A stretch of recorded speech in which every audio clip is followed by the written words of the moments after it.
कृष्ण कृष्ण हरे हरे हरे राम हरे राम राम राम हरे हरे गोविंद बोलो हरि गोपाल बोलो राधा। आज हम श्रीमद् भागवतम के पहले स्कंद का पेज 19 पढ़ने जा रहे हैं।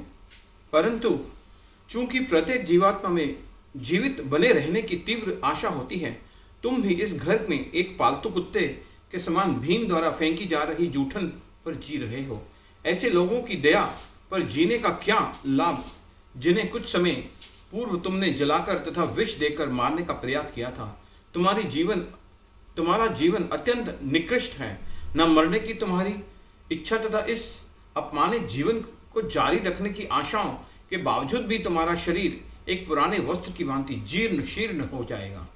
जो व्यक्ति बिना किसी को बताए अपना घर छोड़ देता है और भौतिक परिस्थितियों में अविचलित रहते हुए किसी दूरस्थ अनजान स्थान पर शरीर त्याग करता है, वह धीर कहलाता है। उससे भी श्रेष्ठ नरोत्तम होता है जो इस भौतिक संसार के भ्रामक एवं पीड़ादायक स्वभाव को समझकर अपना घर त्याग देता है और हृदय में निवास करने वाले भगवान का संपूर्ण आश्रय स्वीकार करता है। हे बंधु, शीघ्र ही कलयुग प्रवेश करने जा रहा है और वह मनुष्यों के समस्त सद्गुणों का नाश करने वाला है। इसलिए तुम बिना किसी को बताए तुरंत घर त्याग दो और उत्तर दिशा की ओर प्रस्थान करो। यद्यपि जन्मांध होने के कारण धृतराष्ट्र राज सिंहासन के लिए अयोग्य था, फिर भी उसके मन में राजा बनने की तीव्र अभिलाषा थी। अपने छोटे भाई पांडु की मृत्यु के पश्चात वह इच्छा और अधिक गहरी हो गई। जब उसने देखा कि पांडु के पुत्र अभी छोटे हैं, तो उनकी हत्या के लिए उसने अनेक अन्यायपूर्ण योजनाओं की सहमति दी। उसके मन में आशा बनी रही कि यदि मैं नहीं तो कम से कम मेरे पुत्र को तो राजा बन जाए। परंतु भगवान की इच्छा अनुसार उसकी सब दुष्ट चालें असफल रहीं।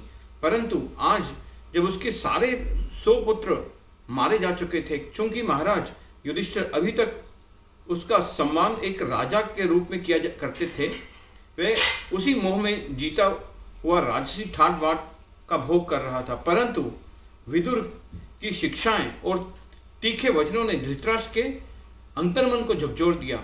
वे आध्यात्मिक जीवन के विषय में पूरी तरह विश्वस्त हो चुके थे और इसलिए उन्होंने दृढ़ मन से अपने समस्त पारिवारिक संबंध को एक झटके में काट दिया। उसी रात वे बिना किसी को बताए चुपचाप घर से निकल पड़े। मुक्ति के इस पथ पर उनके साथ उनकी धर्मपत्नी गांधारी भी थी। यद्यपि वे अब उससे आसक्त नहीं रहे थे। अगले दिन प्रातः महाराज युधिष्ठिर ने अपने यथावत धार्मिक कार्य संपन्न किए। उन्होंने अपनी पूजा के सूर्यदेव के लिए यज्ञ किया और ब्राह्मणों का दान दिया। तत्पश्चात घर के वरिष्ठ सदस्यों को प्रणाम करने के लिए जब उन्होंने महल में प्रवेश किया तो देखा कि उनके वृद्ध ताऊ और ताई वहां नहीं थे। चिंताग्रस्त होकर उन्होंने संजय से पूछा, हमारे वृद्ध नेत्रहीन ताऊ जी आज कहाँ चले गए और हमारे नित्य हितैषी विदुर जी कहाँ हैं और मेरी माता गांधारी, वे अपने पुत्रों की मृत्यु पर अत्यधिक संतप्त रहते थे और मैंने भी उनके साथ सदा कृतज्ञता भरा व्यवहार किया। कहीं मेरे अपराधों की गंभीरता से लेते हुए उन्होंने गंगा जी में जल समाधि तो नहीं ले ली। अपने स्वामी के अचानक नदारद हो जाने पर के कारण शोक में से व्याकुल संजय के मुख से चाहते हुए भी कोई शब्द नहीं निकल रहे थे। उस जैसे तैसे अपने मन को संयमित करके अपनी बुद्धि को बटोर कर और अपनी आंखों से बहते आंसुओं को पोंछकर संजय ने कहा, महाराज, मैं आपके ताऊजी धृतराष्ट्र, चाचा विदुर तथा गंधारी को विषय में कुछ नहीं जानता। उन महान आत्माओं ने मुझे पूरी तरह ठग लिया है। हरे कृष्णा कृष्णा।